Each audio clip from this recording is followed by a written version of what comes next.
hear everything.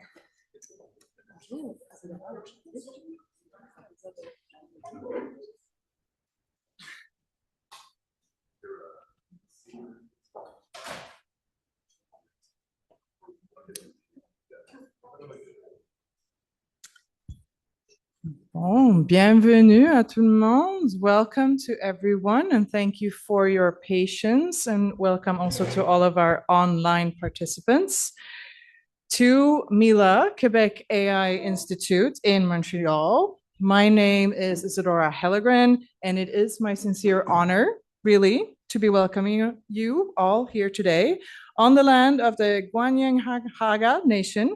We thank them for their ongoing stewardship and recognize this land is now home to many diverse and Indigenous populations as well as settlers. I've been invited to open this event today as I'm heading the MILA AI Policy Fellowship, where in our inaugural cohort, we pair up different policy-relevant expertise with cutting-edge AI experts at MILA to produce evidence-based and, importantly, accessible insights for policymakers at the AI policy frontline. We're leveraging AI expertise for policy impact. I am therefore incredibly proud to be presenting this collaboration between the MILA AI Policy Fellowship. We have Alizia Souk, researcher at the Hague Academy Center for Studies and Research, and our distinguished MILA researchers, Catherine Régis and Laurent Charlin. This event, with invited esteemed speakers on AI for international courts and tribunals, preludes the MILA AI Policy Conference taking place here tomorrow. There, we will mobilize intelligence for informed AI policy and address governance challenges on frontier AI and harness opportunities, exploring sector adoption in areas such as public administration. Coming together to constructively assess and address how to responsibly develop, deploy, and govern the promises and impacts of AI has never been more critical. And with those words, I hand the floor now over to Catherine Régis. Bonjour tout le monde. Hi everyone. Thank you very much, Isadora, for the introduction. So it is my great pleasure to moderate this panel today. I'm, as I mentioned, Catherine Régis. I'm a professor of law at the University of Montreal. I have a Canada CFR chair in AI and a chair in science diplomacy and the global governance of AI. And I'm associated to MILA. So today we have a very packed but also fascinating panel. I'm going to start by briefly presenting the speakers. They have very long bios, so please I apologize for being brief. So to start with, we have our fellow, Alizia Souk, our MILA policy fellow that she just started actually this year. She holds a PhD in law from, okay, sorry, my Spanish is non-existing, in law from Universitat Pompeu Fabra in Barcelona, where she researched the legal regulation of blockchain. She is a 2025 fellow at the Hague Academy of International Law, where she explores the topic she's going to speak about today, the use of AI in international courts and tribunals. And this year, she is beginning a position as adjunct professor of international law and AI at Escadi Business and Law School in Barcelona. I hope I didn't butcher that too much. Next, we have the Honorable Simon Ruel. Simon Ruel is a judge at the Court of Appeal of Quebec. He participated as counsel in numerous federal and provincial public inquiries and investigations. These include the Commission of Inquiry into Sponsorship Program and Advertising Activities, the Cornwall, sorry, my accent today is terrible, Cornwall Public Inquiry, and the Commission of Inquiry on the process for appointing judges. He's also very interested in AI, as you will see today. Next, we have Laurent Charlin. He was briefly introduced by Isadora. So he's a Canada CFR chair in AI and a professor at HEC Montreal. His research focuses on developing novel machine learning models to aid in decision making. His recent work focuses on learning from data that changes over time and on applications in fields such as recommender systems and optimization. He's also interested on the intersection of AI and justice and courts. And he has been, until recently, the interim scientific director of MILA. Finally, and not least, we have Dr. Kamel El Hilali. He is a specialist on AI and the rule of law at UNESCO, where he develops capacity building programs and tools for judicial operators, that is, judges, prosecutors, court staff, lawyers, and scholars. And he does that across the globe and works on AI ethics and human rights on this specific field. In parallel, Kamel works as a consultant at the Paris-based law firm Lysias Partners, and is an affiliated fellow with the Information Society Project at Yale University. And he also serves as a visiting professor at Paris Panthéon Assas University. So thank you very much. We have a very distinguished panel of speakers. They are all great thinkers and contributors to ensure in their day-to-day life that we progress on justice issues and also objective. So thank you for being here. And the plan today is we're going to start with Alicia. She's going to speak for 15 minutes. She's going to give an overview on research findings and key policy questions. And then we're going to have a group discussion based on Alicia's presentation with a few questions where they will all interact.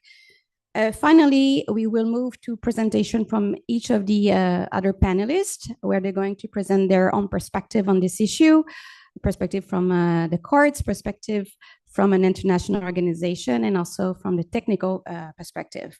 And then we're going to have time for a Q&A, hopefully. So that's the plan for today. Thank you for being here, and the floor is yours, Alicia.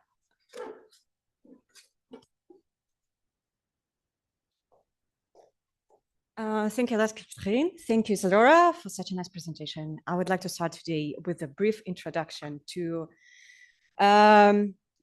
brief look to national courts, because they were the first to implement artificial intelligence ahead of international courts. So you've probably heard recently about cases of AI misuse in judicial proceedings. To cite the Court of Appeal of Bordeaux, AI hallucination have been disrupting justice in different countries, jurisdiction across the continent, in Australia, in Africa, and Europe, and of course in Americas. In Canada alone, there are approximately 50 cases of AI misuse. In the United States, more than 500. Importantly, this is no longer issue of the lawyers or the party who abuse AI and cite false quotations, for cases, for laws, but also judges who involved in citing false extraction from the cases.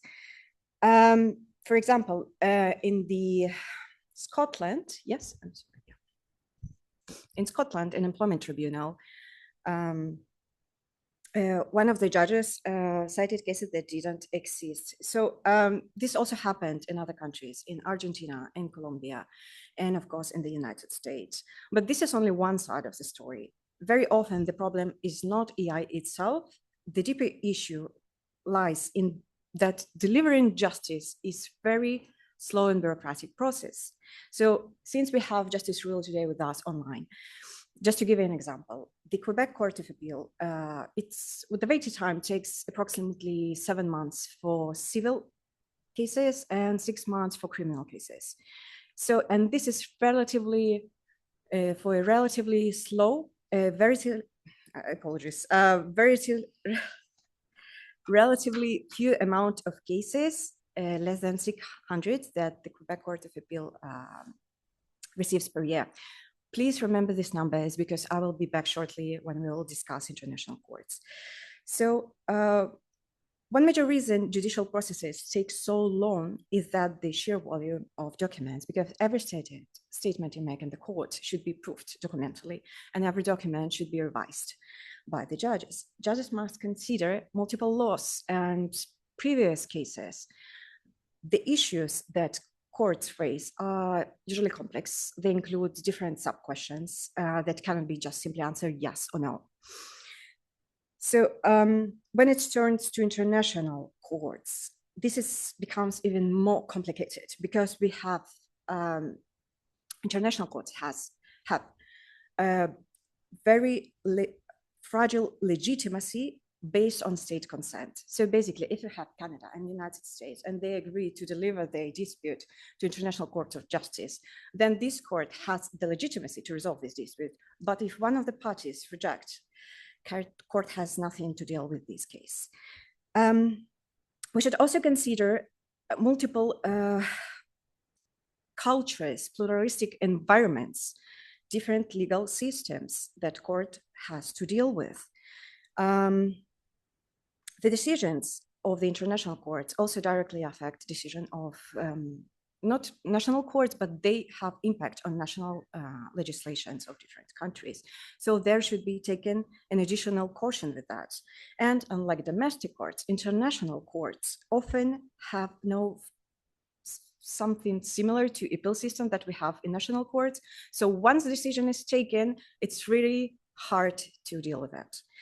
So the stakes are therefore much higher and the margin of error is much smaller.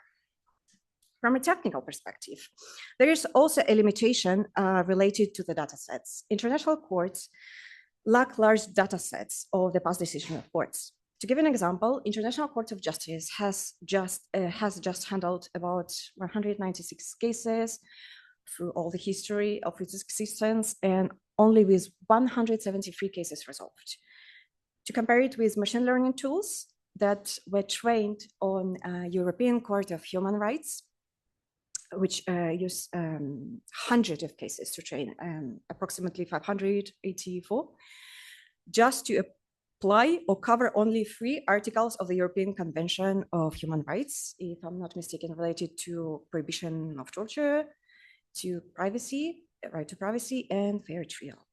So coming back to the question why AI is important for international courts and where its low risk application lies, we can identify 3 main areas where AI can be quite successful. The first one is evidence management and submission. The Office of the Prosecutor of International Criminal Court has implemented in 2022-2023 a project, Harmony Project, which uses AI tools to support submissions, review, and storage of evidence collected through open source procedures, investigations related to war crimes, to genocide, to crimes against humanity.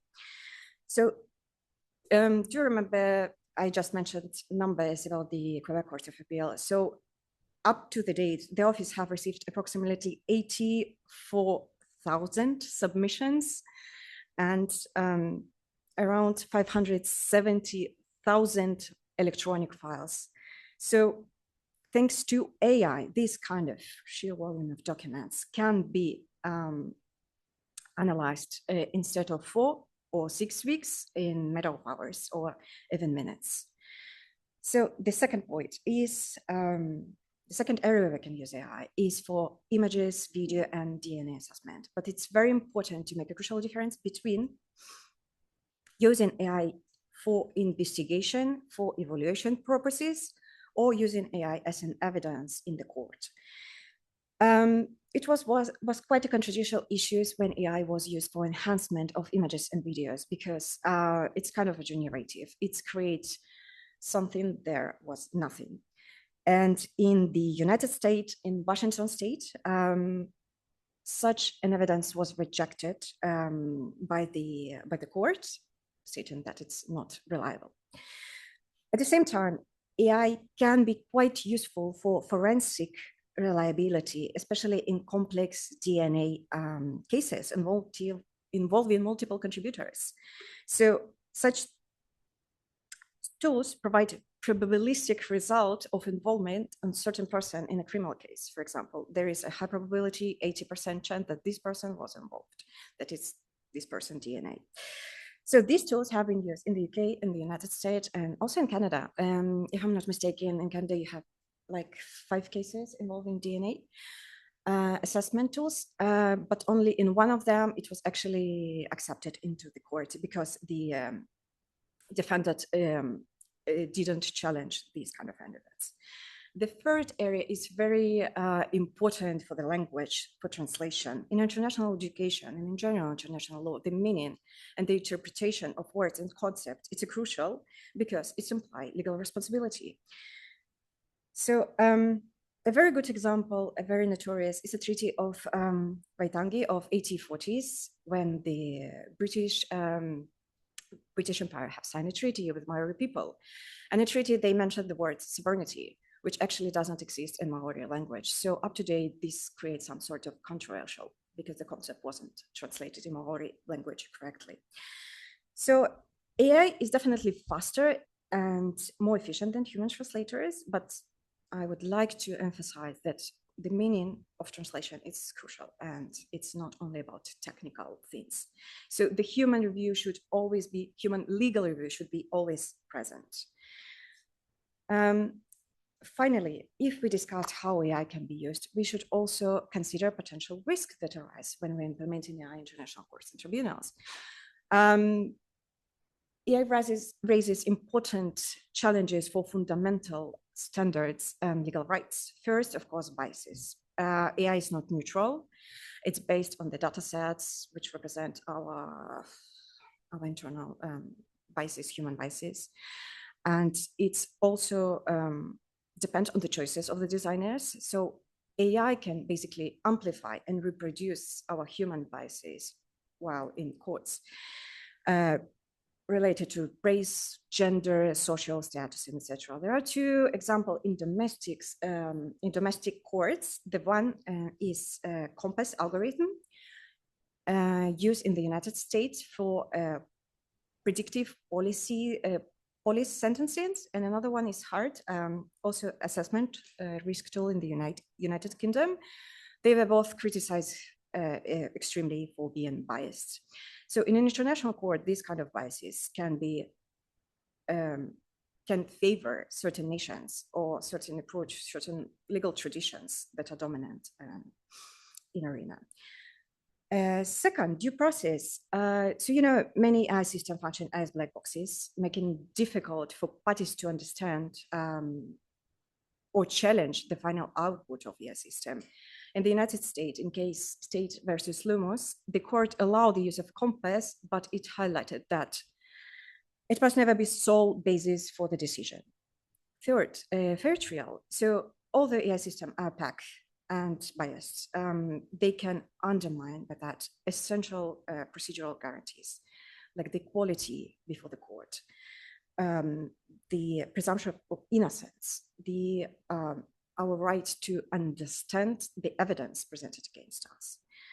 So it is especially relevant for marginalized groups. So this was a very concise introduction. It's in my research. I would like to conclude by saying that AI is neither solution nor threat in itself. It depends how we use it, for what we use it, and where we use it. At present, most promising paths lie in supportive application of AI for judicial proceedings without replacing judicial judgment, human judgment with it. And AI can help courts to cope with these growing workloads and insufficient financial resources, especially taking into account present political situation. The country don't want to support international institutions and courts. So at the same time, challenges that I articulated remind us about the caution which is needed, and that courts operate, I will repeat it, under fragile legitimacy, and the stakes are very high.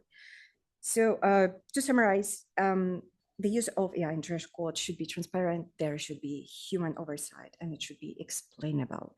And I think I will conclude, I will finish here. Catherine, should give you the microphone.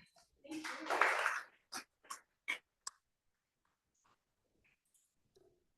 Okay, thank you very much, Alicia. I think that sets very well the table for the discussion now. So I'm going to ask a few questions to the panelists before they have their own presentation. So maybe I can start with Justice Ruel, and I know you are online. I just want to make sure that you can hear us and you can speak, Justice Ruel. Yes. Yeah, perfect. Okay, so my first question would be based on what you've just heard, but also your reality. There are many questions we can ask, but the first one would be, could you describe how AI tools are currently being used or tested in your institution? So, and that's the Court of Appeal of Quebec. Well, Quebec, I'm going to speak about courts in Quebec. I'm in the hello everyone. First of all, I could not attend in person, but I'm glad to be here virtually. So I can speak about my court, the Quebec Court of Appeal, the highest court in the province, and generally about the courts within the province, a little bit about courts in Canada. The, right now, I guess courts are experimenting AI with great caution. Um, there's in the Quebec Superior Court, there is limited pilot project involving conversational agents trained on internal legal sources, and this is done in collaboration with the Ministry of Cybersecurity. It has to be understood here that in Canada, the province, we are judges, federally appointed judges, so we're appointed by the federal government, but the provinces and the province of Quebec is responsible to provide the technology to the federally appointed courts. So we are dependent on the province to receive the technology and platforms. And the Department of Justice and Department of Cybersecurity is assessing the use of AI within government. The judges are not part of government, but we're under the same umbrella for the purpose of that discussion.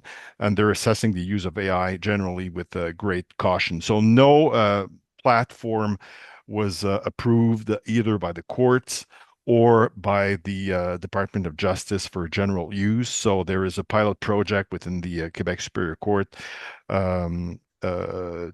for a limited purposes. It's essentially document review, translation, but we do not have. We're proceeding very cautiously, and there are some important structural problems if courts were to use AI. We don't hear currently. There's a project ongoing, but the courts are not fully digitalized. There's a project to achieve that, but that include the registries. So we don't have a platform currently that would allows the litigants and the judges to interact with and to hear cases virtually. We have limited control over technology, and we're dependent on the executive branch for IT systems. And so that's an issue. So our assessment so far is that we've done some experiments here at the Court of Appeal. One of the conclusions is that the market is very fragmented. We did not identify a single tool that would meet all the needs of the court. There are potentially various needs. There's the registry needs, so managing cases and so on. And there's also potential needs for judges individually to assist with cases. So you have the generalist platforms, which are very powerful, potentially for document analysis, translation, document review, and document accuracy functions and so on. But they are not trained on judicial databases, and they do not have access to private jurisprudential databases. So that's a big factor. There's also publicly available databases for data banks for which include all the Canadian case law. But currently there are some issues with language. You cannot on some of these platforms obtain results in both languages. You can only have results if you ask question in English, you're going to get results in English. So we're a bilingual court, a bilingual country, bilingual in system. So that's an issue. So all of this to say that the courts here are assessing the matter, reviewing various platforms, making we're testing platforms, but no definitive conclusion has been reached on what platform to use. Okay, so we have small initiatives, but we're not fully in the AI wave, I would say, at this point. And there are many reasons, from what I understand, that explain this. It can be structural, it can be market-based, it can be legal, and can be cultural as well. So many challenges for sure. And now I'm going to move to Kamel. And Kamel, you have this very international view of what is happening around the globe on this. You've been working with judges and judicial systems on many aspects for training, but also for the guidelines that UNESCO produced on this very topic. I'm sure you're going to have some opportunity to speak about that. But I would like to ask you, where do you see AI already adding value in practice around the globe on the intersection of AI in the courts and justice? And where do you think it remains, I would say, still aspirational or experimental? Oh, okay. Hello, everybody. First of all, I want to thank Catherine, Alessia, and Isadora for inviting me here. It's a pleasure to be in Montreal for the first time for me and here in Mila. To answer the question, where there's added value. So we conducted a survey in 2024, and we got around 560 responses from people in 96 countries. And we wanted to understand how they were using, if they were using AI, how, what were the risks, and so forth. And what we understood from that was that there were three main functions or three main areas in which AI is useful in courts around the world. The first category is what we call the essential functions, and we talked about it. It's translation, transcription, case management, triage, and so forth. And here you have the added value to answer to your question, what is the added value of AI in courts? Here it's mainly the functions that courts are looking for when they think about AI, when they invest in AI systems, either developed internally or if they purchase or procure AI systems from private companies. These are the functions that are most interesting to them because this is where the crisis occur. This is why they have so much backlog, why cases take so much time to be decided and so forth, because of all of these kind of administrative aspects: translation, transcription, drafting documents that have no legal impact or meaning. And this is where we see significant improvement in many countries. For instance, in France, the Cour de Cassation, the highest criminal court, has invested in creating a team dedicated to designing and developing AI systems, and they're now leading the field. So these are the kind of functions that are really making impact around the world, and truly this is universal, regardless of the nature of the court, whether it's a local, national, a regional, or international court. They're all interested in this aspect. Now, when it comes to the experimental or aspirational use of AI, I would say that this comes to the Gen AI functions. So using AI to draft legal decisions. At this point in time, this is still aspirational, and there's still a lot of reluctance and skepticism among courts and judges to use AI and Gen AI systems to draft decisions, precisely because they realize that AI systems, AI chatbots, regardless of the company or how it was designed, contain errors, hallucinations. It takes time to verify and validate the entire process. They have uncertainties regarding where the data comes from and so forth. And they're also very concerned about the loss of judicial independence, the loss of control on how they decide cases, on also their own skills, because every judge we meet, every court we intervene at, they tell us about the risk of losing their job. And this might be, at this point in time, it might be just fictional or unrealistic at this point, but people are thinking about it and they're asking UNESCO to provide answers on how to prevent this from happening. So this is why it's still aspirational, but there's this threat, but they also want to have that. When we discuss with judges in different countries, they tell us, look, I take a couple of hours to decide a case. If I can have an AI or Gen AI system that gives me a synthesis of all the case, plus draft the decision in 5 minutes, I would take it immediately. So for instance, in Brazil, they have 85 million cases pending, and judges are taking more than 100 decisions per day. They're deciding on 100 cases per day. So there's no way they can do it without AI nowadays. So you see that there's this tension between being conscious about the risks, but also desperately looking for a technical solution to help them fix the backlog in courts. I stop here because I know I need to. Yeah. We could say way more. Just out of curiosity, actually, because when you work in an international organization like that, you have to kind of work with the common ground, right? To produce something that is meaningful for your member states or your partners. In this case, the courts. And courts around the globe, I mean, and judges, they share a lot of values and principles for sure. But is there a place where, especially regarding AI, where you found that there's a lot of these, not necessarily disagreement, but they don't really have common ground on this specific point? It satisfies my curiosity, honestly.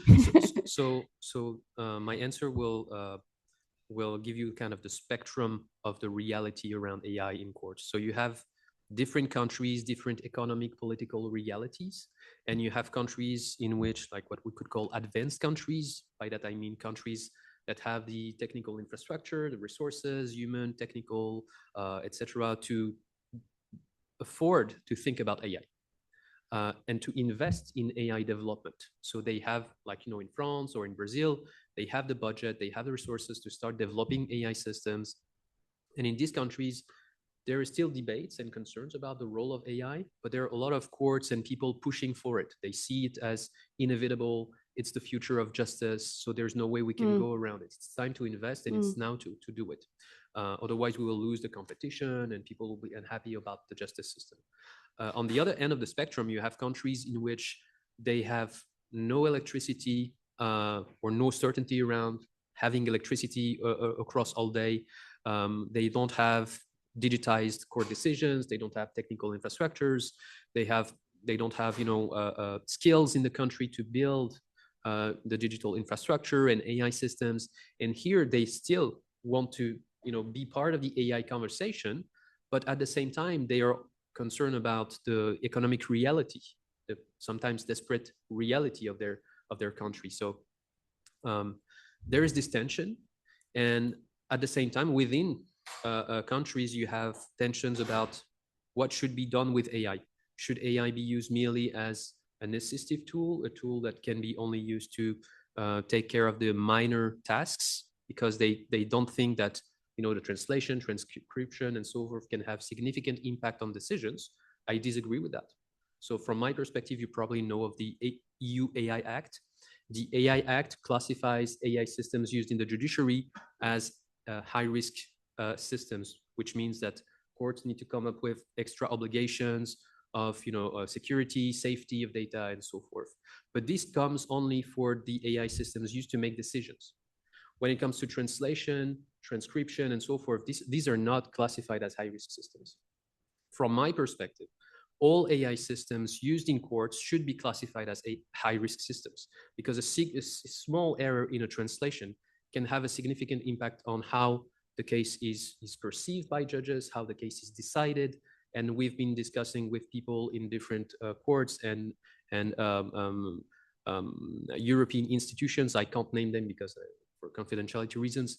And they told us cases where the AI system mistranslated a very minor document, which led someone to be arrested, prosecuted before they realized there was a mistake.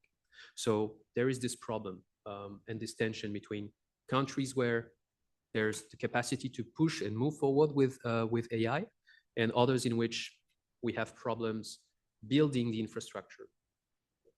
Thank you. Laurent, you're next. So it's been in part of Alicia's presentation, this comment, but also we hear this very often, that we need to have systems that are more explainable, especially in courts, but other fields as well. So a question would be, how do we make complex machine learning systems more explainable to judges and litigants? And perhaps you can say a bit why you are interested at the intersection of AI and courts, because it's kind of unusual in the AI technical world. So where your interest on this topic was triggered, or why? Yeah, absolutely. Okay, so maybe I'll start with the second, and I'll go to the first after. So I think basically at some point when you do technical research, you wonder a little bit about what's your value. And for a while, our value, I think, was just to push the field forward. But as the field sort of is deployed and it's being sort of used across society, then I think there's these natural questions of saying, okay, do I want to keep being only this technical person that pushes and does sort of interesting math and computer science? Or, is it time for AI to be developed in a more maybe holistic fashion? Can I join teams that are wondering about how we can develop AI for particular aspects? I think lots of AI folks have had this sort of question even for a very long time, even before AI got more popular, and lots of them thought of like the medical field as being an interesting one, right? And it's sort of it's a life science. There's data, and there's sort of clear value for society to have AI that would do well in that field. I think I was always quite interested in the human aspects of the world, and so social science seemed interesting to me. And it seemed like whenever I heard about the judicial system, at least through the media, it was often because of long delays, lack of budget, the difficulty of the reasoning, and so these seemed really interesting aspects. And so this was one of the reasons why I thought it was interesting to do AI sort of at the intersection of law.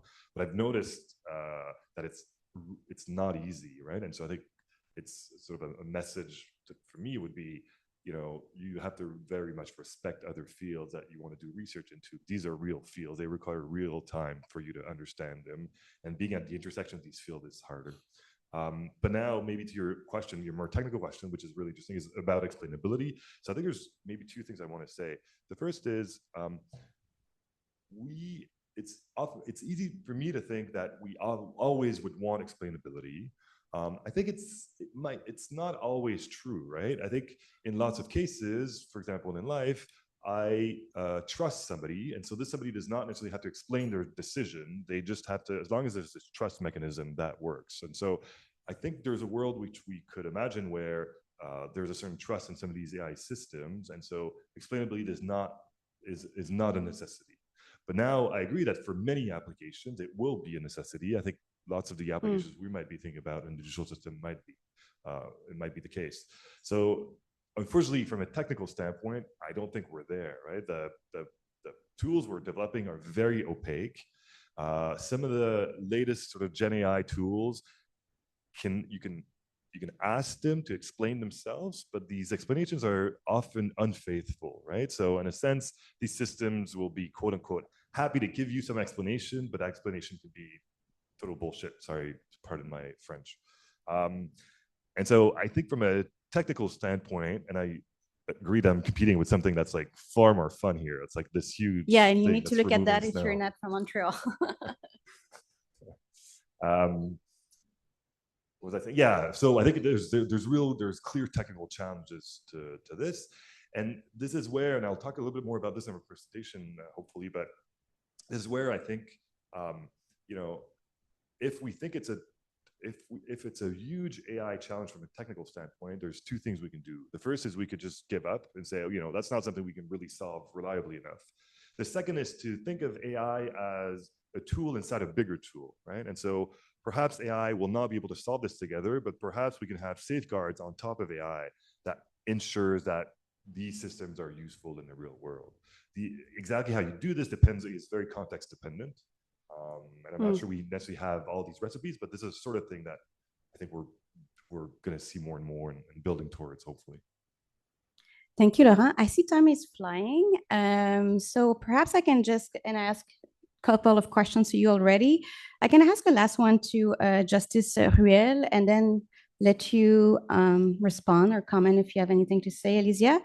And then we're going to move to the talk. So Justice Ruel, and I think this is a tricky question, actually. And one thing that I learned in AI is what we take for granted now sometimes really evolves rapidly and changes our way of seeing the world and seeing what we thought was normal, and maybe it's not normal anymore. So I think we need to be open-minded, but still there are things I really want to protect, and there are many things in the justice system, I'm sure, in that category. But the question would be, do you think AI could ever assist in interpreting complex international law without compromising human judgment, or should it strictly remain a tool? And what do we mean by tool in this context?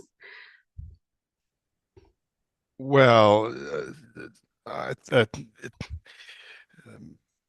there's a few issues here. I guess one problem that Alicia mentioned is that the data set, especially for international courts, is fairly limited, which limits the I guess training algorithmic training capacity and the capacity to produce comprehensive and accurate analysis on international, for example, international criminal court jurisprudence. So that's certainly a point. I think AI could potentially, providing that the system is accurate, that had the opportunity to train on a wide pool of data. AI could assist in the interpretative process, but to a limited extent, it has to remain a support tool and not be a substitute to judicial reasoning. AI can help to assist judges to navigate large and complex bodies of cases, organizing sources, identifying patterns, and so on. But interpretation of law, including international law, is not a technical expertise. It involves normative choices, judgment, sensitivity to context, and awareness of broader legal and potentially political implication as well. So these are human responsibilities that must remain with judges. Okay, thank you. Alicia, do you want to add anything? Yes, I just wanted to briefly explain why we organized this event. So it's basically, you see, everything is fragmented. There is no certainty with international courts. We also don't have certainty with national courts. So I would really appreciate all of your feedbacks. And I think having these collaborative discussions helps to at least to structure to some extent what are the potential uses. Yes, as Kamal mentioned, how we can approach it, what are the risks? Yeah, like you said, Kamal, that AI in judiciary should be a high risk. And well, I guess it's very important. And I would really appreciate any other contributions. So please get in touch with me if you have any thoughts on that. Thank you. Any burning question? I'm happy to take one. Has to be a really good one. No, just kidding. Yes, go ahead. Maybe the mic, just give me a second.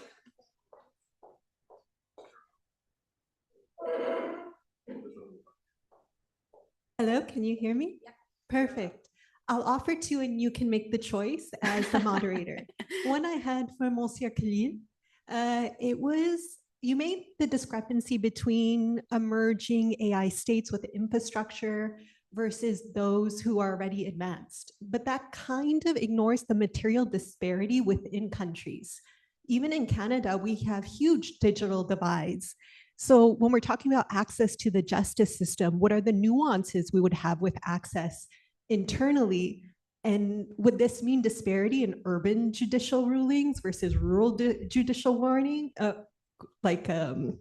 rulings and coherence? And my other would be for Monsieur Ruel. It would be for the nuance of courts being perceived as political bodies. I think currently a large argument could be made that the Supreme Court in the US operates as a political body without a coherent jurisprudence because they contradict themselves. How much of a concern would this be in international courts? And I'll let Catherine decide which way she would like to go. It's a very small question, but a very good one. Kidding by small. Who wants to give it a crack? Yes, Kamel. Thank you for your question.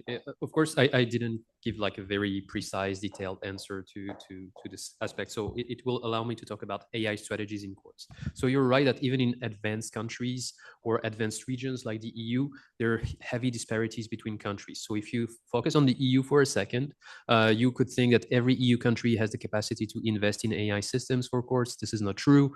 In countries like Spain, also in like the broader European scope, in the UK, in Germany, you have terrible problems when it comes to digitizing court decisions, skills, competencies, and so forth. So the situation is not that as clear as what it could seem. So of course there are disparities between courts which have the budget and capacity to develop these systems and the other ones. So that relates to how you approach and how you build your AI strategy. And member states are asking UNESCO to assist in that part as well. And here we see 4 strategies to develop AI systems. I'll try to be very brief. The first strategy is what I call centralization. Centralization means at the level of one country, you have either the Ministry of Justice, the Supreme Court, or one leading court, which takes the responsibility to design the AI strategy for the judiciary, which means that they have the capacity, the budget, they can concentrate and control the process by which AI systems will be designed, developed, deployed, and used across the judiciary in the country. This is the best scenario possible because you save time, you save money, you have your team, etc., etc. This is an example that does not really exist at this point in time. We now have France, which has released its AI strategy for the judiciary in June 2025, and the UK has released its strategy in July 2025. But this is just beginning. Second strategy is decentralization. Decentralization means every court across the country has the freedom, capacity to develop their own AI systems. But as you can understand, you will have disparities between rich courts and lower courts, rural courts. You can see that the typical example for this is Brazil. In Brazil, they have this decentralized approach. So the Supreme Tribunal of Justice, which has a budget of $350 million per year, had the capacity to build their AI systems. They built their Gen AI chatbot system and platform, which works perfectly, and it's a success. The lower courts don't have these capacities, so they don't rely on that. The first strategy is privatization. So if you're a country without strong technical infrastructure, you don't have skills and so forth, you sign a contract with a private company, even sometimes, of course, offshore, and you entrust this company to build your AI system. This comes with tons of risks in terms of contract lock-in, confidentiality, etc., etc. The fourth strategy is hybridization. So here you have a mix of centralization, decentralization, sometimes privatization. That can happen in some countries where there are multiple initiatives coming here and there. And this is the situation of France, for instance. In France, in 2018 or 2016, the Cour de Cassation started its own AI strategy, developing its team, which now is composed of 50 people, developers, social scientists, and so forth, building AI systems. And then they built significant tools like triage of cases, identifying patterns between cases, etc., translation, transcription, etc. And on top of that, you now have the Ministry of Justice, which in 2025 decided to have an AI strategy for the entire judiciary. Besides that, you also have other courts like the Conseil d'État, the highest administrative court in France, which started to decide and design its own AI strategy, building its own tool, because even within a single country, there are issues of confidence, separation of powers, and so forth. So they don't want to necessarily trust the tools built by the Ministry of Justice. So they want to preserve their own autonomy, and they build their own AI systems. So this is in brief an explanation to and response to your question. I hope it responds. Thanks again for the great question. Okay, so we're going to move on to the presentation. Would you like to start, Justice Ruel? Sure. Maybe I could just respond to the just a point I can go on disparity. So I think this is an important point because we cannot talk about the use of AI by the courts in general, without taking into account within the country or even within the province, the different levels of courts, their different functions. Some of them are not resourced equally. For example, the federal court system here in Canada is financed by the federal government. They have their own court administration, federal judicial administration system. So they have a better capacity, I guess, to manage their new technologies. In Supreme Court and appellate courts, or if I could say apex court, we Alicia mentioned the issue of delays, but we're often dealing with complex legal cases, which require, it's not so much the backlog, it's the time it requires to make a proper legal analysis of the question that are at stake. We have resources, and the Supreme Court certainly have lawyers and law clerks assisting them. So there could be a need there, but it depends on the level of the court. I could see at trial courts and administrative tribunals in particular, they have a very tenancy cases, for example, or workplace safety cases, very high and large backlog of cases, and it's repetitive cases, always applying, not always, but to a large extent, applying the same legal framework to define sets of facts. So maybe that could be an advantage potentially in using AI to assist in judicial drafting. So this discussion has to take into account the, I guess, disparities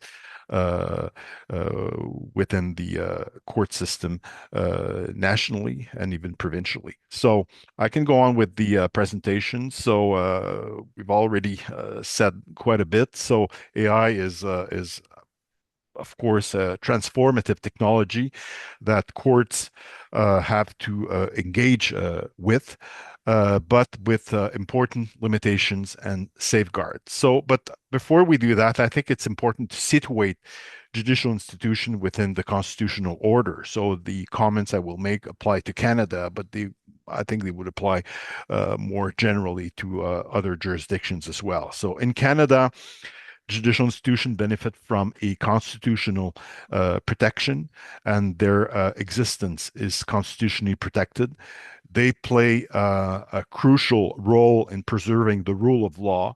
They are the final safeguard for citizens in the protection of rights, of freedoms protected by the Canadian Charter of Rights and Freedoms and other quasi-constitutional instruments.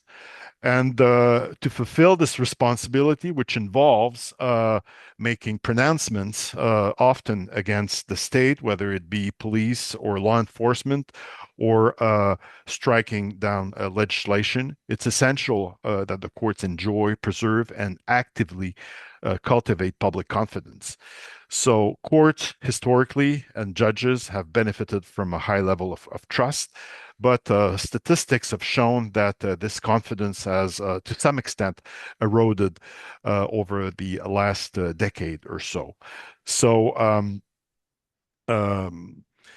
judicial institutions have made significant efforts to maintain and preserve the confidence in the judiciary, for example, by promoting timely and efficient justice and enforcing rigorous ethical standards. But despite the efforts that courts themselves have made, public confidence in judicial institutions remains fragile. And in many countries, courts and judges are subjected to unprecedented attacks on their legitimacy and independence through direct political attacks, structural constraints, budgetary pressures, politicization of appointments, and public and sometimes aggressive campaigns of disparagement. So what is the link with AI? So AI that respect is a double-edged sword, I think. It offers the potential for substantial gains in efficiency, consistency, and time saving.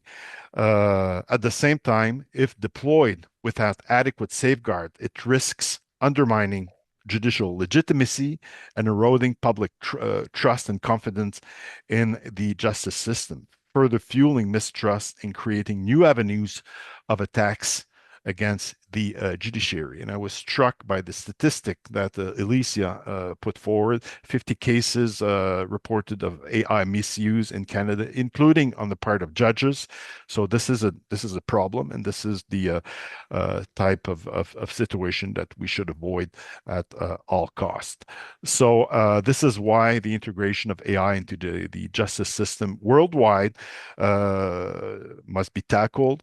There are great opportunities, but this must be approached with caution, deliberation, and responsibility. So Alicia and Kamel have already touched on this. So potential uses of AI in the justice system, I see a number of examples. So, well, first of all, there has to be a distinction between the use of AI for court management or docket management, which is not necessarily a high-risk function, and assistance in judicial decision-making. So I will cover more extensively the second point. So legal research and analysis. So AI system could, as we've discussed, analyze large bodies of statute, jurisprudence, and so on, provided that they have access to reliable and comprehensive legal data sets.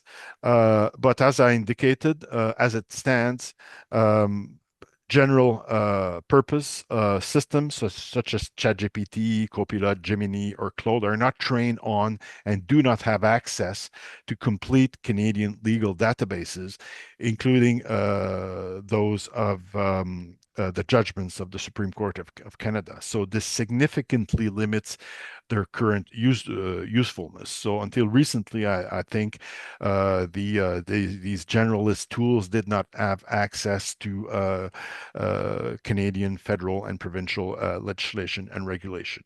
So I think now access was granted. So this limits considerably the use of these tools for legal research and analysis. So commercial AI tool exists, but they present an important limitation. I discussed that: limited coverage of Quebec civil law, weak bilingual functionality, and data sets skewed towards English language common law sources. And this could create blind spots in bijural and bilingual jurisdictions such as Canada, which delivers justice here in Quebec in both official languages, English and French. And this could also be problematic in the international setting. So support functions, of course, AI system, especially for large volume cases, can assist in preparing chronologies, summarizing evidence, organizing files, and document review, particularly for cases involving hundreds of thousands, if not millions of documents. The assistance could be substantial. In international criminal justice, one could envision a case potentially involving, for example, Ukraine or Gaza, which could generate, if the case was eventually prosecuted before the International Criminal Court, one could envision the highly complex nature of the evidence in multiple languages, consisting of documents, videos, satellite imagery, intercepted communication, and so on and so forth. And without technological assistance, such cases could become practically unmanageable within a reasonable time frame. And Alicia touched on this issue of AI assisting in managing large volume cases. But a question I would have is, especially if this is used to support the judicial making process, is yes, it will very likely assist and speed up the process. But if the principle of the human in the loop is respected, the information or the output has to be verified. So this will also take time. So that's a question I have eventually is if you gain efficiency at the outset, you may lose at the end if you have to verify everything to make sure that the information is accurate. So this is an issue that courts will have to deal with in the future. So information processing in Quebec here, courts hearing are not automatically transcribed, so leading to delays and significant costs, particularly in appeal proceedings. We're constantly particularly in criminal cases, waiting for the transcripts of court hearings in the first instance. Of course, AI-based transcription tools could dramatically improve efficiency, provided, again, that they can be verified by a human. We have to make sure that the transcription is accurate because we're judging an appeal based on the transcription or the evidence in first instance, and it has to be it cannot be new evidence. It has to be the evidence as was presented and as was heard by the courts in the first instance. Linguistic support, of course, translation. This could be very useful, and decision support. And I've touched on that. Especially in high volume jurisdiction. And I would say administrative tribunals, for example, where the cases tend to be similar, applying, and the tribunal is applying most often a defined set of rules. Potentially, the AI could be used to produce draft decisions. So this is controversial, and but this is eventually that could be envisioned. Kamel talked about the case of Brazil. At some point, one may ask if the delays become unmanageable. Is it it's certainly an option to consider to have AI to prepare draft decisions, particularly for maybe small claims or administrative cases, providing that the drafts may be reviewed by Newman. And sixth point is access to justice. And this is a big issue. We have more and more, and even in appeal, and even the Supreme Court, they have self-represented litigants that appear without lawyers for a variety of reasons, most often because they don't have the means. So AI could be of a great benefit for them to understand the procedures, draft document, conduct research, and potentially narrowing the information gap. But we've seen that there's been number of cases reported worldwide and in Canada and in Quebec where litigants have used AI tools and produced documents which contain false and invented references. So that's a problem. That's a first problem. The other problem is a question of equitable access. Big law firms, government have the resources to use and potentially pay for AI tools, and the general public is, I wouldn't say left, but may not have the same access, and so this is a problem. And if AI is to be accepted or adopted by the courts, maybe there has to be a publicly available tool made available to the public as well, by the courts or by governments in support of the court to for the parties to further access to justice. So, what are the conditions for the use of AI by the courts? First of all, it's the preservation of the fundamental values of justice. Justice is human. It's grounded in deliberation, empathy, equity, fairness, dignity, moral responsibility. So I have discussion with Catherine about this, but I don't think, as it stands, an algorithm can fully replicate this.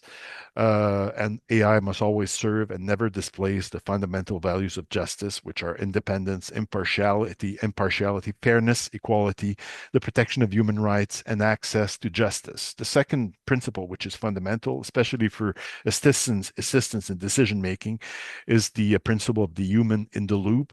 So judicial legitimacy depends on decision being made by accountable human decision makers. I think the public expects that human judges will make decisions, not algorithms. So AI may assist in judicial making, but judges must retain fully responsible for outcomes. Confidentiality, security, and privacy is a big issue. Judicial data is often highly sensitive and may include personal and family matters, sensitive information in sexual assault cases, for example, information relating to minor, which is protected by law, and confidential information and trade secrets. So any integration of AI system must ensure the strictest protection of confidentiality, and secure judicial sandboxes are therefore essential to the deployment of AI in the justice system. Another issue is sovereignty of data, control of data, algorithms, and infrastructure has to be located in Canada. So the Canadian Judicial Council's in the policy dated 2024 on security of court information says that classified court information should at all time reside in Canada. So I think this should apply to AI system as well. And this is a big issue for the courts here, and something we have insisted repeatedly with the provincial government is the notion of sovereignty and control of data. Quality, transparency, and accountability. Black box AI system are incompatible with judicial reasoning. Judges must be able to understand, verify, and trace AI outputs, whether directly or through reliable audit mechanisms. And as we've seen, hallucination and fabricated content or citation pose real risks to the credibility and legitimacy of a judicial institution. And finally, legal education. Technological literacy is now an ethical requirement in Canada. AI systems that would be used in support of the justice system cannot be responsibly implemented without robust technical and legal training. Judges must be able to understand both the capacities, capabilities, and limits of these tools and systems, including risks linked to data quality, bias, lack of transparency, and over reliance. So I've talked already about the thinking and where we are in Quebec with respect to the use of AI, mostly at the stage of assessment and review and study. There is a growing curiosity and AI within the judiciary, particularly among younger judges. And however, generational differences and varying levels of technological literacy present challenges, and many senior judges remain more cautious about these developments. And this has to be taken into account, particularly in courts such as appellate courts, which are often composed of more senior judges. AI does not currently, I think there's judges see the potential, but there is AI does not have a very good press currently, I guess, within the courts and the justice system, with recurring reports of hallucination, fabricated materials. So courts and judges are considering these developments with great prudence. And I've noted already that the current AI market is fragmented, and no single platform to what we could see and try when we've tried many. probably 7 or 8 that we've assessed and analyzed here at the Quebec Court of Appeal. So no single platform is capable of fully meeting the diverse and complex needs of the justice system. So adoption of AI will likely be, if it happens, and it will happen, probably a combination of various platform, providing that they meet the requirements I mentioned above. So used wisely, AI can enhance access to justice, reduce delay, allow judges to focus on their essential functions, which is judging, but used carelessly and too rapidly, the use of AI may undermine public confidence and eroding the very foundation of justice. As I mentioned, judicial independence is under pressure worldwide. At every stage of technological deployment, the fundamental values of justice must remain paramount. There can be no compromise in preserving the core tenets of independence, impartiality, fairness, and accountability. And public confidence must be preserved at all costs. So, concluding, in the present context, particularly when, as I said, in many countries, and here in Canada and south of the border, certainly, where judicial legitimacy is subject to recurrent attacks and questioning, judicial institutions cannot afford to move too quickly in adopting technologies, including AI, without carefully assessing needs, capabilities, risks, and without putting in place robust and adequate safeguards. Thank you. Thank you very much, Justice Ruel. Rounds of applause. Now we're going to go with Kamel. The floor is yours. Thanks.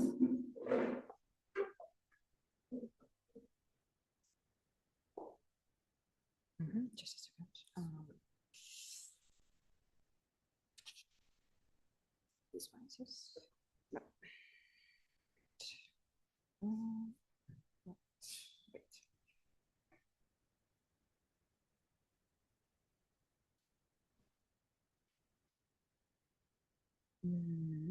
Not this one, sorry.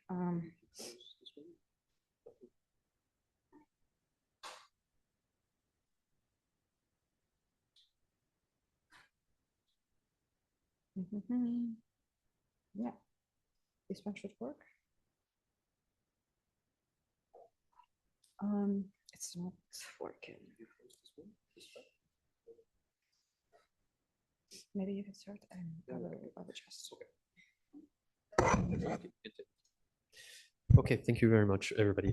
So I would like to give you a brief overview of taking a step back, giving you a brief overview of what we do in the AI and the rule of law program. And then I will be discussing this brief publication that we just issued last month. It's called the Guidelines for the Use of AI in Courts and Tribunals. And I will talk about it very briefly. So some of you might wonder, why is UNESCO in the business of supporting courts around the world when it comes to AI systems? And the response is that it's actually started a long time ago, quite a long time ago. In 2013, UNESCO created what we call the Judges Initiative to support courts and judges, legal professionals around the world on questions related to access to information, freedom of expression, and the safety of journalists. So UNESCO created a lot of partnership agreements with regional courts and Supreme Courts around the world to build capacity training programs, to publish toolkits, publications, documents to support the work of the judiciary on these questions. And this work has been quite successful, but over time, as time was flying, questions related to the regulation of social media platforms, content moderation, and then AI started to emerge, and member states asked for the support of UNESCO on this question. So UNESCO launched the AI and the Rule of Law program. Thank you very much. Thank you. And this is my fault because I should have sent this way before. So this is the 2013 launch of the Judges Initiative. We signed a series of memorandum of understanding with regional courts. And then in 2021, you might know that the recommendation for the ethics of AI was adopted by the 193 member states of UNESCO, which showed that despite the lack of binding effect of this document, it had significant support from member states. And then the following year, 2022, we launched the AI and the Rule of Law program to support and engage stakeholders on this question of how to use AI, what are the risks and benefits of this technology for the judiciary, and how to improve the capacities of judges and legal professionals around the world, with a specific focus on the protection of the rule of law and human rights. So we have significant impact. We trained actually more than 37,000. We're actually probably closer to 40,000 judicial operators around the world engaged as part of these training programs in more than 160 countries. And we based all of our trainings on this publication called the Global Toolkit on AI and the Rule of Law. Please give me a sign about the time because I didn't check when I started precisely. I'm sorry about that. Global Toolkit on AI and the Rule of Law for the Judiciary. So the document provides key information on the fundamentals of AI, how it can be used, what are the ethical and human rights challenges associated with this technology. And this is not just used by UNESCO, it's used also across the world by judicial training institutions, universities to develop their own programs to maximize the impact of this document. So what we do on a daily basis, we conduct training in multiple formats. We do webinars. I listed a few ones here, and some of them are available on the YouTube channel of UNESCO. And we also, most of the time, conduct in-person trainings in different countries around the world. So you have here a couple of examples in Europe, in Italy on the left, for European judges, in Qatar, in the Caribbean, in Latin America, in Brazil, and also on the lower right corner in Rwanda in April. And here we did also a consultation in Morocco on the use of the guidelines and how to adapt the guidelines at the national level. We conducted recently trainings in Namibia and in Southeast Asia for, usually we train for between 30 and 40 judges in a room to have, a conversation, nice conversation, and allow people to express themselves and share their perspectives. This is a short map, a quick map of the countries in which we intervene based on the modality of the training. And what we learned from all of these trainings and dialogue with the judges is that when it comes to AI, the need is universal. The appetite is quite universal as well. Everybody wants AI. It's quite a race now. I tend to think it's like the new PlayStation or video game in the room. Everybody wants it. Sometimes they don't know why they want to use it, but they still want it because everybody wants it. So that's how it is. And universal needs also in terms of functions, the ones I mentioned earlier. And Justice Royal has been talking about that. Translation, transcription, this comes a lot. And we're not yet at the point where we are talking in multiple countries about the use of Gen AI to draft legal decisions. Although it starts emerging for small claims and, all of these small claims, but heavy backlog that courts are having, they want to automate that process. And it starts happening in multiple countries. We also see that when we do one training in a country or a region, we cover the specifics, but also the basics. And immediately after that, the countries or involved want a specific hands-on, much more detailed training. So we try to deliver that to provide guidance. We also publish MOOCs. So we issued a MOOC in 2021, which has been followed by more than 5,000 participants around the world on the basics of AI and the rule of law. And we're now working with the University of Oxford to publish a new MOOC, which will be available in April 2026. This is free of cost for everybody, regardless of your title. You don't have to be a judge or a prosecutor to take it. You can, as researchers, judges, court staff, regardless of your title, you can take this course. And we wanted to create targeted modules on specific issues at the crossroads between Gen AI and procedure, evidence, fair trial, women's rights, all of these issues that are emerging and pressing. So we will cover those in the MOOC. And we also wanted to take into consideration the limited time available of legal professionals. So you don't have to take the full 12-hour or 20-hour MOOC to get the certificate. You will be able to get micro certificates based on your interests.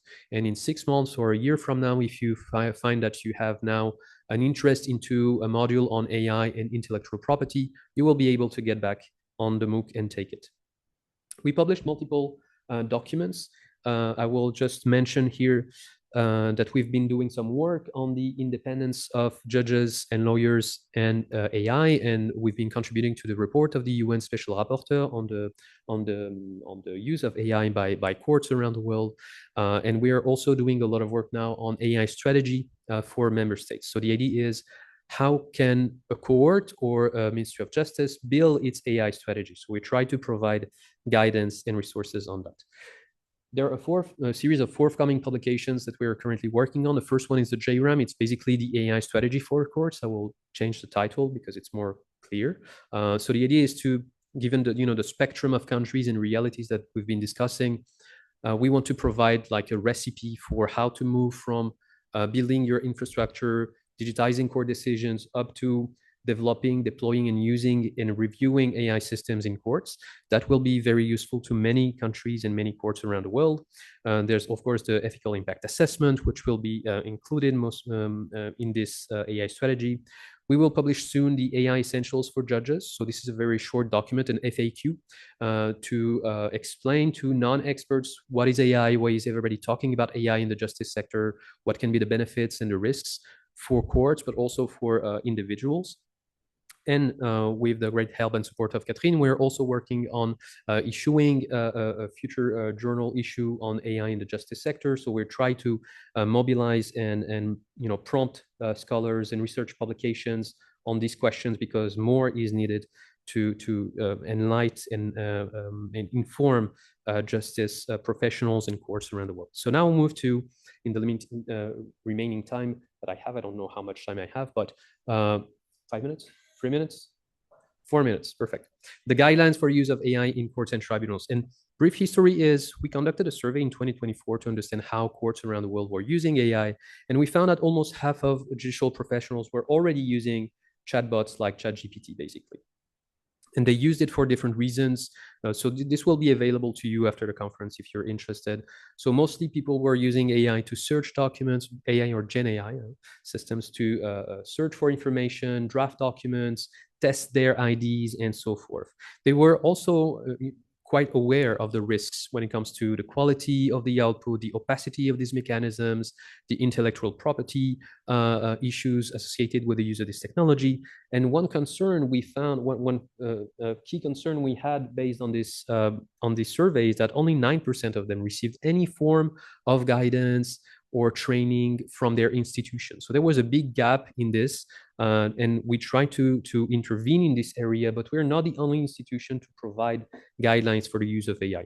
Many courts around the world have been issuing their own guidelines, including Brazil, Singapore, recently India, recently in December 2025, issued its own guidelines for the use of AI.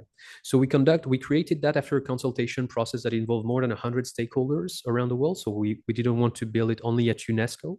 And we came up with 15 universal principles to cover the use of AI. So now what we try to do is not just to put this online and make it available to courts, we also try to help countries come up with their own guidelines for the use of AI. So this can be used as a model, but it should not be the guidelines adopted in many countries, because they need to implement their own rules adapted to their specific local, cultural context, linguistic context, and so forth. So we try to support that process. And we are currently doing this work with Morocco, Rwanda, Nepal, and we will be doing that with many other countries around the world. So 15 principles that cover human rights protection, legality, proportionality, but also questions regarding transparency and how to build an inclusive process to design the guidelines. What are the key recommendations in this document? First of all, very basic but essential, courts should keep full control of how they use technology, how they design, conceive, deploy, and use technology. It shouldn't be just considered as an accessoire, as we say, for instance, something secondary that you just buy online and you use. You should be fully controlling how you use this technology. So you set the requirements, you create AI advisory boards that involve judges, but also you could also open it to bar associations representing litigants, to take into account their perspectives on how best to use this technology. And of course, AI should never replace the human decision maker, because AI does not judge, it cannot judge, and it should not judge. It just computes And that's what it does. And as I can just uphold and follow up with what Justice Ruel has been saying, people have misconceptions regarding to Gen AI systems. They always think, and we see that in the training, that they always think that Gen AI systems like ChatGPT have access to the entire knowledge of the world and entire information and databases. This is just not true. And that explains the errors and hallucinations we see. So second key principle in these guidelines, human rights are non-negotiable. Of course, you need to take into account all of the legal normative aspects of this in this process. Disclose information about how AI systems are being used, including at the individual level, at the judge level, quoting or highlighting the passages within court decisions where AI has been used so that people can know and can challenge that aspect of the decision. And of course, cybersecurity measures should be integrated. I can move on with that.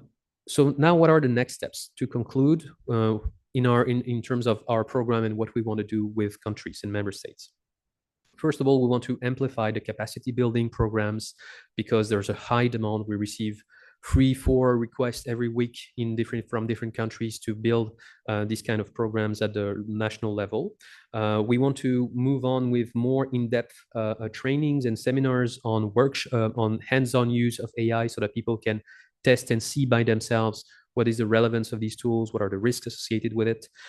We also want to help member states adapt the guidelines that I mentioned at the national level. We want to organize cross-country dialogues on AI and the rule of law. So here the idea is a country like Canada might be interested in the perspectives from, I don't know, Spain, South Africa, or Singapore, and UNESCO has this convening power to do that. So why are member states interested in UNESCO's work? Because we are neutral. We don't have anything to sell. We don't promote or prescribe any type of technology or company. And we also provide independent advice on the use of this technology. So we can gather forces, we can gather member states to discuss this technology.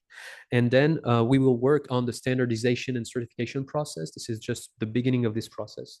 And we want to expand the work to more legal professionals to make sure that we cover the entirety of the justice system. Thank you very much for your attention. Thank you.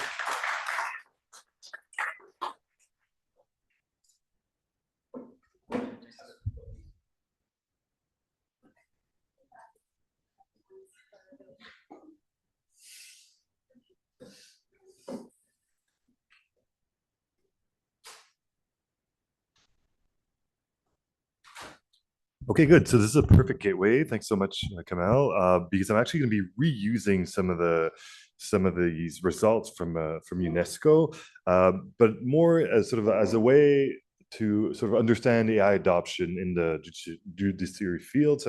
And then at the end, I'll talk a little bit more about sort of my technical perspective. So as sort of we've said, and I think we haven't seen this exact picture, but as we've said since the beginning, people are using these AI tools. The fact that these Gen AI tools are, accessible through your browser basically means that it's going to be a bottom-up sort of adoption, right? The tools exist, but people are wondering, how am I going to be able to use them?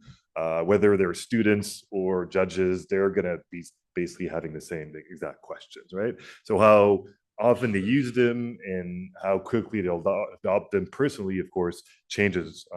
But as Kamel was saying, this is a really nice survey from UNESCO where they surveyed a number of legal professionals, about 500 of them across, I believe, 60 countries. And so this is, not an insignificant sample.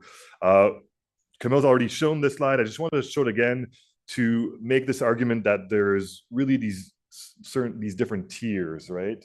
Where there's things like translation, which are a little bit more generic, even though you'd imagine these are maybe specialized for the law domain.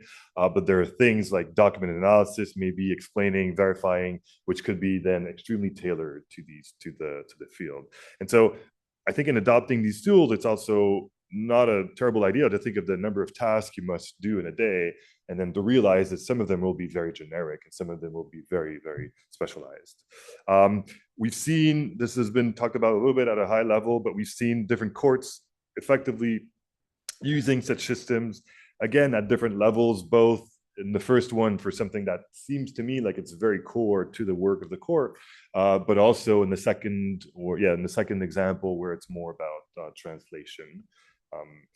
And again, these are a bit, the free for all. So I like to use this word of the far west, right? We're sort of now living in this sort of far west where companies can release these tools. We can use them in all sorts of ways without ever being able, without receiving proper training, without without any real guidelines. And this has led to this nice report lately. So maybe drawing from my sort of research, some of the challenges for AI systems that I see, some of them have been talked about, but at least from a researcher's standpoint, I think data accessibility to me was a big surprise, right?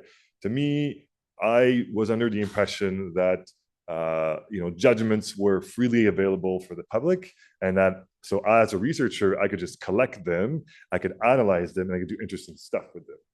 It turns out this is not exactly the case. So, it's true in theory, but in practice, there are these sort of middle layer of people that effectively have they are tasked with having websites with the judgments, but they will not give you things like bulk access to judgments, which is essential if you want to build AI tools around them. I think there's a venture that's try to scrape them, but they're being sued. I think this might have been settled by now. The second aspect is scarcity. So I think Alicia made this really nice argument, had this really telling argument. Look, the International Court has 100 cases. What are you going to do with 100 cases? And I think there's something else I'd like to add on top of that, is the number of cases is certainly something to be, it's certainly a very useful indicator. But I think there's something that's maybe a little bit more insidious, is that the judgments are very context dependent, very time dependent, and very, even sort of locally dependent, right? So something that is written by a judge today might be correct today. It might not have been correct 6 months ago, 5 years ago, or 10 years ago, right? And so if you want to divide up your data into locations and time, then it's not 100 that you have. It might be 5 or 6, right? And just using this for illustrative purposes, of course. The second thing, and this was a bit of a surprise to me, is in AI, we like to think as data as ground truth, right? We like to say, this is a cat, or this is a lion in this image, right? And sometimes you're not 100% sure, but the way that computer scientists have been trained, they've trained to be binary, right? Either something is white or it's black, it's a cat or it's not a cat. My understanding is that what gives credibility to a judgment isn't necessarily that it's a ground truth, right? There could be multiple ground truths. What gives credibility to judgments is that it followed the process, okay?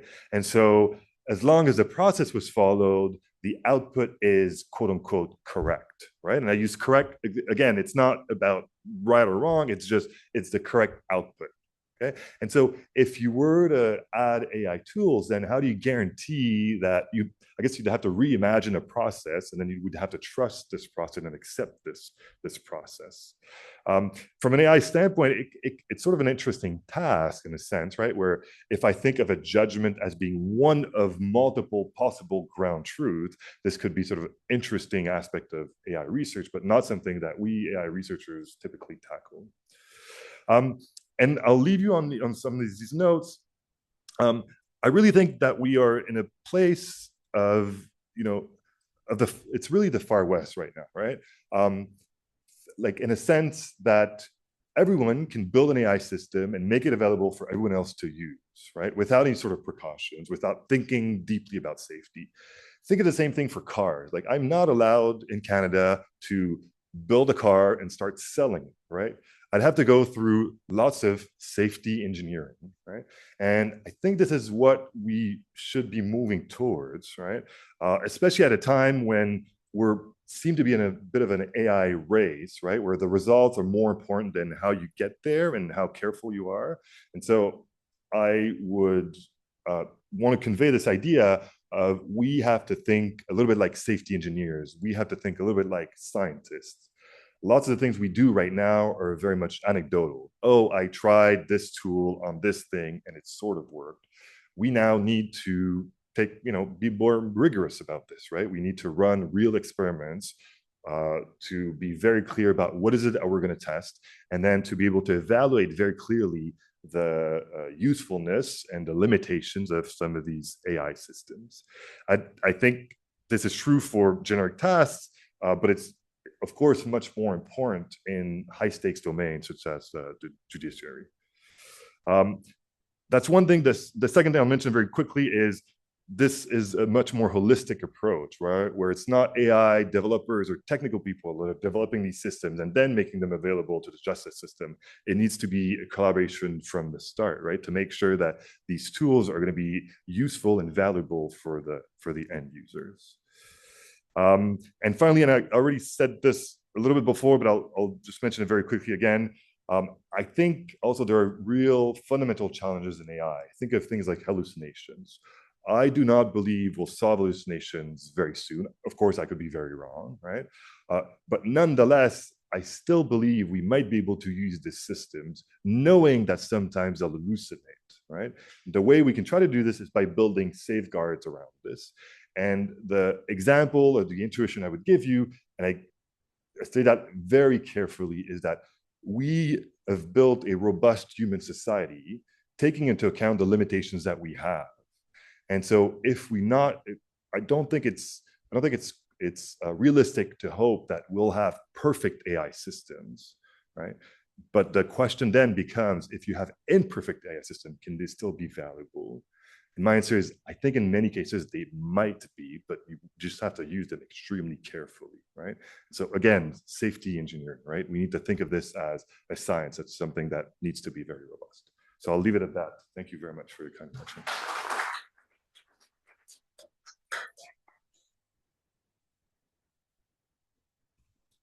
Okay, great talks. Thank you so much.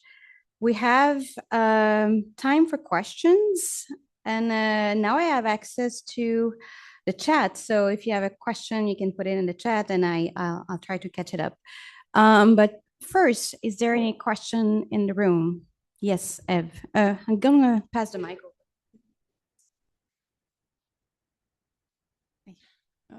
Yeah, it's open. I might have two questions. The first one for Professor Charlin, and the second one for the whole panel.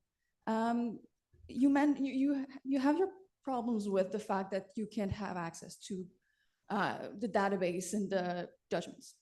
But knowing that in 2016, there's a Lithuanian guy who created a huge extortion scheme with the Canadian judgments, do we want to have actually a gatekeeper as we have at the moment to prevent anyone from, like, just any random guy with a Python skills to be able to create something?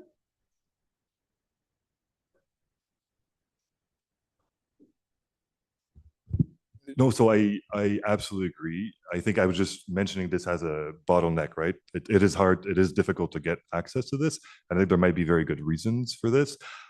I would hope that there could be a way where, say, academics or people that are working on this can maybe get a contractual agreement to get access to some of this data, which I don't think is currently possible. But I agree. And I think this is, to outline it, I think this is interesting, right? I think of judgments as data, and I think of them as being public. And so I'm like, well, shouldn't I have access to them? But you're absolutely right, right? It's not as simple as my, simple, naive computer scientist mind thinks about it. So. Yeah. No, and I had my own troubles with Canly, so I completely agree with you. It's just dropping the idea. Yeah, yeah. And the second question I have is for the whole panel. It's efficiency is kind of a whack-a-mole problem. Throughout history, as soon as we've adopted new technologies, the gaps fills up and things just go more quickly. We no longer need to go to the library to peruse old casebook, yet we just submit more stuff to the courts. How can we prevent the same thing from happening with the implementation of AI in tribunals and courts? I don't have the solution, the response to this question, precisely because I believe that with AI, the use of Gen AI, the widespread use of Gen AI systems by lawyers, but also by self-represented people, and that's already happening in multiple countries, courts, which are interesting to use AI to reduce backlog, save time, etc., will be found in my opinion, many instances in situations where they will be flooded with more cases. So this should lead us to think about the current crisis of justice systems around the world, which are budgetary crisis. And if you believe that merely using AI to solve all the problems of justice systems will help you, will save you from making decisions, important necessary decisions like increasing the budget of the justice systems, hiring more judges, hiring more law clerks, judicial assistants, and so forth, I think this is a miscalculation. We need to think of these questions. Some countries have the capacity to do both, invest in AI to enhance the processes, and at the same time, hire more people, and they will be in a good situation, I assume. And others will just be in a situation where they will just feed the crisis of the justice system. So we see in some countries requests by ministries to consider the development of AI systems, and in parallel to estimate the number of jobs that can be cut in courts. I don't think this is the right equation. I'm not in a position to comment and criticize the policies of X or Y government, but I think this is where we are, and it will lead to serious problems, but this is how the world is going. So. Yes, I would agree with Kamal, and I think it's a bit from different perspective, but at this stage of AI development, I only see that AI creates more job for judges, for law clerks, because instead of revising all jurisprudence, you have to revise in addition what AI generates for you. So it's like double job for you. Well, I don't know whether Laurent can confirm that AI will be developing quick enough with sufficient resources to just provide us this opportunity without making double check, but yes. If I may, Yes. yes, Laurent wanted to, well, I can start maybe, but the question was whether, I guess, AI may have the impact to complexify legal proceedings. I think what we've seen over the last years is more and more digital evidence being dumped and in evidence before the court. And that doesn't mean the cases are more complex. I mean, a family case is not more complex because you have 1,000 pages of messenger text or Facebook pages, or so it's a real issue. And that what we've seen over the last few years, and I'm actively fighting against that as a judge, is judgments are becoming more and more lengthy, complex. I mean, we're seeing in the Court of Appeal regularly now judgments on matters that, in my view, would deserve 10, 15 pages, having, 50, 75, or 150 pages. So that's a real problem. I mean, judges are buried with digital information. Litigators are producing more and more information, jurisprudence, which is most often beside the point. Cases are often not that complex.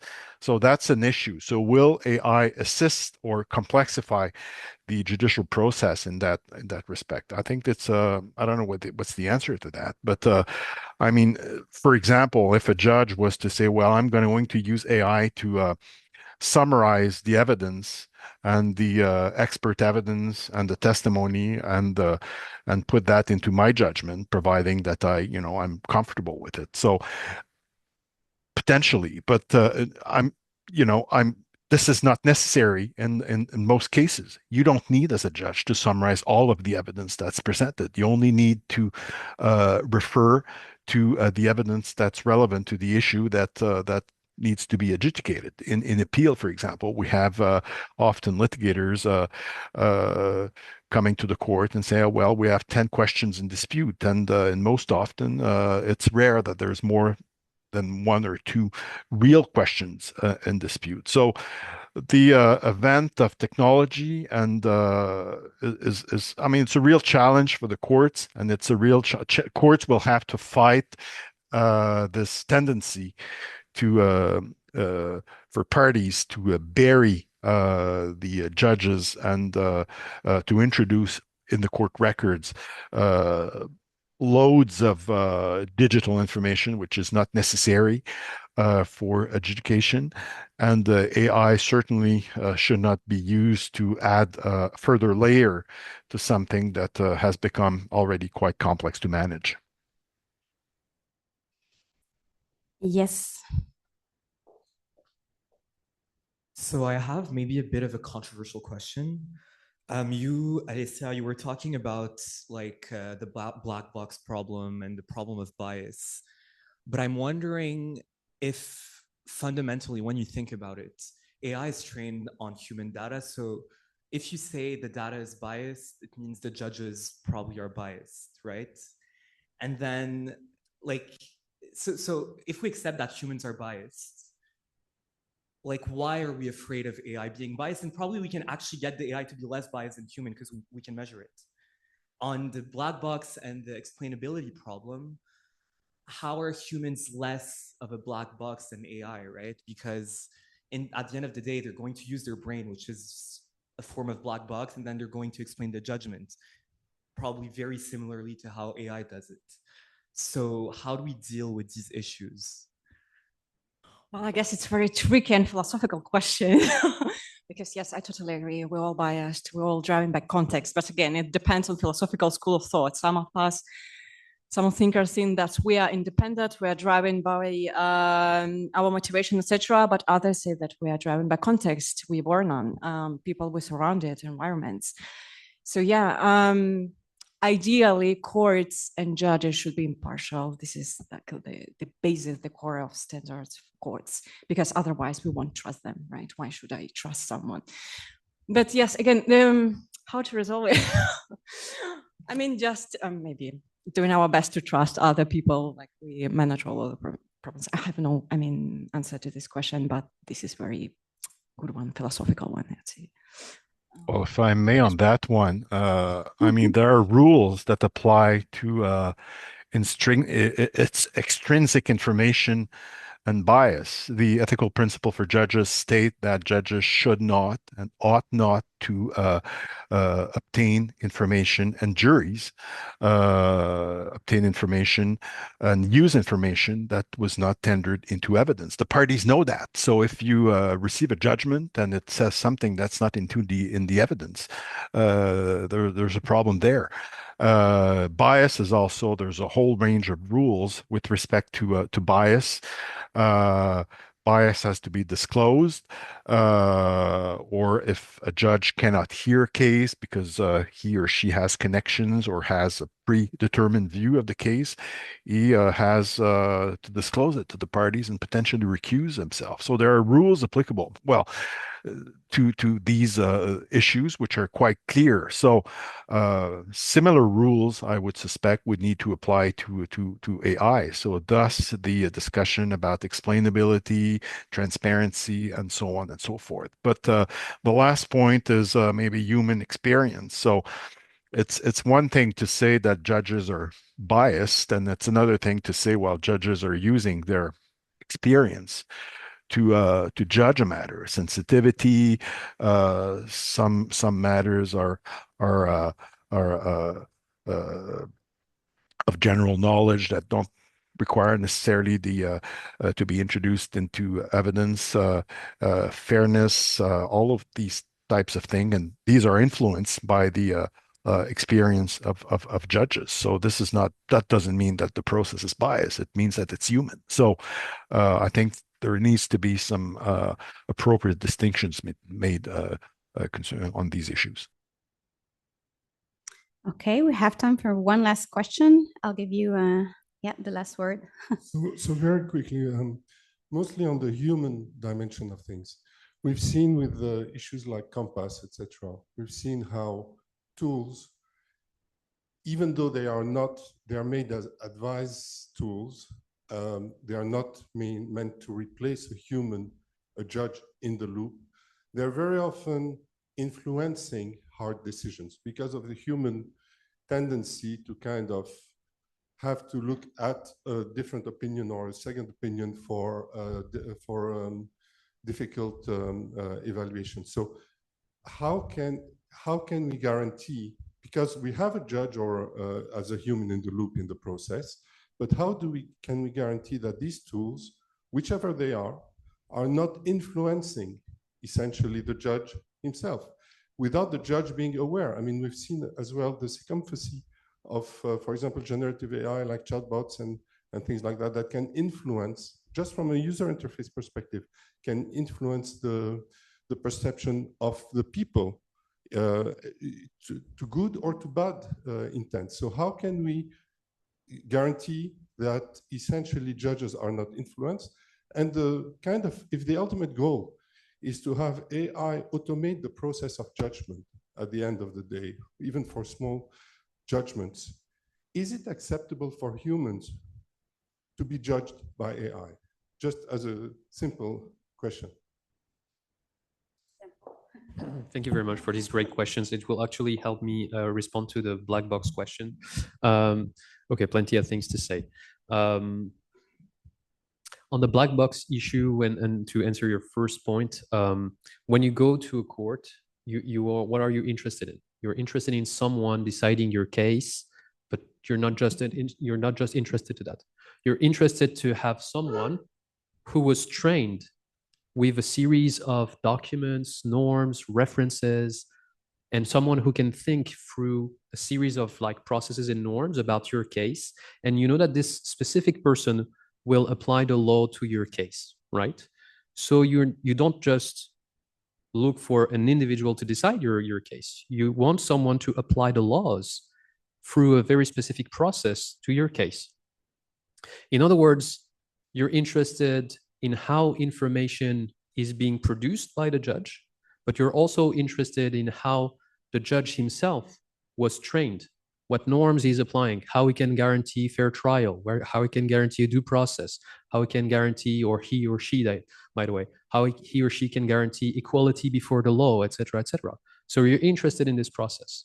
This is kind of transparency and kind of certification or trust you can have in the justice system. You cannot have that with AI systems, and I need to nuance that. You cannot have that with some types of AI systems because you cannot check how data were collected. You cannot check who produced the algorithms. You cannot check what were the technical, conceptual, legal considerations of the people who designed the AI systems. So this is to answer the black box issue. The black box issue is real. I'm not denying that there's subjectivity, there's always subjectivity. But on that, I just want to respond that if you're concerned about subjectivity at an individual level, which is an easy case, how then can you consider and put like on the same level the subjectivity of one specific individual, which is already difficult to identify and so forth, with the subjectivity of an AI system, which is trained on billions of data from hundreds of thousands of sources that you can't control. So the question is also how to measure, how to protect, and what's the most important part for me is the procedure. And we've been talking about that earlier. In common law, there's this fundamental principles, remedies precede rights, and with remedies comes processes. The procedure will be quintessential in the years to come with the use of AI systems. Now, to answer the second question on whether people would accept to be judged by AI systems, when I teach, I give this question to my students. I tell them, let's imagine that in 5 years from now, AI systems are being perfected. And I forgot to respond to one previous point about like AI systems, how can they be influencing judges, the interface, and so forth. This is a real question. And for me, the solution is courts, which are interested in preserving their independence, should be designing their own AI systems. Because you're right, if you use like an external AI system, one way or another, there might be an influence. It doesn't mean that it's negative. It doesn't mean that it will have a significant impact on the case, but there can be some sort of influence. And when you talk to judges about that, they tell you, yes, but I'm a trained legal professional. I know my work. So I'm not just like a stupid human using what appears on the screen. I exercise my critical judgment, and I am capable of determining what information is useful, what information is irrelevant within a case. Even if the AI system says this is the most important evidence in the batch of document that you have, the judge will just take into account the different elements, facts, and context of the situation to decide the case. Now, the last part, people might not be happy to be judged by an AI systems, but you can also consider that in some cases where it takes too much time for courts to decide, et cetera, they might actually be happy to have a purely administrative process fully delivered online. Like, for instance, instead of going to a court, you just enter your claim online and the full process is digitized and you never meet a judge and everything is being decided by the algorithm. And they might have their decision issued in the following hour, following day, and so forth. They might be happy about it. I don't think it's the right solution for everything, because I believe, and I will conclude with that, I believe in human due process. I think humans should systematically have a right to have a human review their case, regardless of the importance of the claim or the case at hand. So this is very important to me. Thank you. Okay, thank you so much. It's already 11 o'clock. Before we close this session, I just want to flag one interesting research project that we've financed through the Canadian AI Safety Institute research program at CFAR. And this program is going to build a detection system to help judges identify whether they are facing deepfake evidence produced by AI. So just to let you know that there's some interesting research moving in this space, but still we have way more to say. As we discussed today, we can see that there's so many more things we could say, but I think it was a fantastic panel with a very complementary perspectives. So please thank with me the speakers.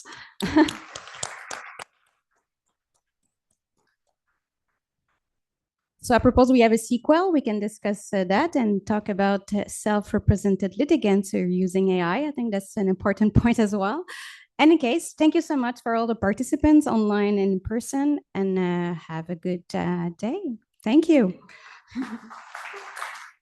Thank you, Justice Ruel. Merci.